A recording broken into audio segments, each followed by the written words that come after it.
ముఖ్యమంత్రుల మార్పు అనే కొంచెం వ్యవహారం ముగిసినప్పటికీ క్యాడర్లో ఇంకా ఊపు ఉంది సార్. ఎందుకంటారు అంటే కొంచెం ఏజ్ అవుతుందని సార్కి ఏమన్నా చూస్తున్నారా? 2029కి 80 ఏళ్ళు అంటున్నారు దగ్గర సార్కి, ముఖ్యమంత్రి గారికి.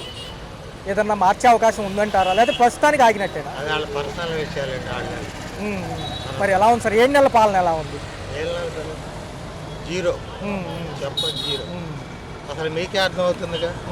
ఇప్పుడు ఎలక్షన్ల ముందు మీకు నేను గ్యారంటీ ఉందా? అమ్మఒడి లేదు, ఫీజు రియంబర్స్మెంట్ లేదు, 3 సిలిండర్లు లేవు, తర్వాత మందు పెట్టాడు, సందుకి మందు సిగ్నల్ ప్లాట్ఫామ్ మీద కూర్చొని తాగుతున్నారు. అదే బాబు బుడ్డి అని చెప్పి నువ్వు మందు తాపించి ఈ రాష్ట్రాన్ని అప్పుల పాలు చేసి, లేకపోతే తాగుబోతులు చేసి అనారోగ్యాల పాలై చచ్చిపోతున్నారు. గతంలో కరోనాలో ఉన్నప్పుడు పాత ప్రభుత్వాలు అమలు చేసేసే సంక్షేమం ఇప్పుడు లేట్ అవుతుంది, ఎందుకంటారు? అసలు సంక్షేమానికి మేము వ్యతిరేకమని ఎవరు పయ్యావులు కేసు. సంక్షేమం లేకుండా నువ్వు అభివృద్ధి, నువ్వు పెద్ద ఫ్యాక్టరీలు కడితే ఎవరికి ఇస్తావు? నీ తరిపోళ్ళకు పెట్టుకుంటావు. ఇప్పుడు ఎగ్జాంపుల్ శ్రీధరాజు గారు ఉన్నాడు, వాళ్ళ ఫ్యాక్టరీ ఉంది, అంత వాళ్ళే ఉండాలి. కాబట్టి పేదల్ని వాళ్ళని పెట్టుకుంటారా? ఎస్సీ ఎస్టీలని బీసీలని ఎవరు పెట్టుకోరు కదా. కాబట్టి గవర్నమెంట్ జీరో అక్కడ. ఇప్పుడు ఈ గవర్నమెంట్ మీద సెంట్రల్ ఆధారపడింది. అవును సార్, ఆధారపడింది. నువ్వేమన్నా డిమాండ్ చేసి తేగలవా? తేలేవు.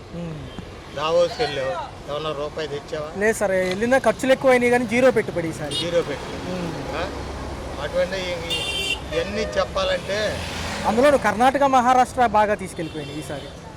అవునండి, వాళ్ళు అబద్ధాలు చెప్పలా. ప్రజలకి మేము ఇది చేస్తున్నాం, ఈ మేలు చేయాలి, మాకు ఇవ్వండి అని డిమాండ్ చేయాలి. నువ్వు డిమాండ్ చేస్తే నేను జైలు వేసే పరిస్థితి, కేసులు అని మీకు అన్నీ బాగా తెలుసు. అవును సార్, అవును. కాబట్టి పవన్ కళ్యాణ్ గారు చెప్పుకోవడం అనవసరం. ఆయన సినిమాక్టర్గా అది గొప్ప పని తప్ప పరిపాలన విధానంలో ఆయనకేం తెలీదు. ఈయన తెలిసి మోసాలు చేస్తున్నాడు. ఫిబ్రవరి 1 నుంచి ఇచ్చే ఇళ్ల స్థలాల పథకం ఎంతవరకు అమలు అవుతుందంటారు సార్? ఏదో అంటున్నారు కదా. ఉండాయి ఇవ్వమనండి. నమ్మొచ్చు అంటారు? అసలు పథకాలు అవుతాయి అవి లోటు బడ్జెట్లో? చంద్రబాబు నమ్మేవాడు ఎవడు లేదు సార్. జగన్ గారు ఫిబ్రవరి నుంచి వస్తానంటున్నారు, పాదయాత్రగా బాగుంటుంది ఈసారి, మళ్ళీ ప్రక్షాళన అవుతుంది కదా పార్టీ. ప్రజల్లో తిరగాలండి, జనంలో తిరగాలి, జనాలకి మేలు చేస్తామని చెప్పాలి, చెప్పింది చెయ్యాలి. చేసినోడే మళ్ళీ వస్తాడు. ఇప్పుడు ఈయన చెప్పాడు నేను షూరిటీ, నేను గ్యారంటీ అన్నాడు. ఏ గ్యారంటీ లేదు, వారంటీ లేదు, అంతా జీరో. జాబ్ క్యాలెండర్ లేదు సార్, ఉద్యోగాలు లేవు. జూన్ కూడా ఏమి లేదు, ఏమి చేయరండి, ఏమి చేయలేదు. 4 ఏళ్ళు అంతేనంటారు అయితే? అంతే ఖచ్చితంగా.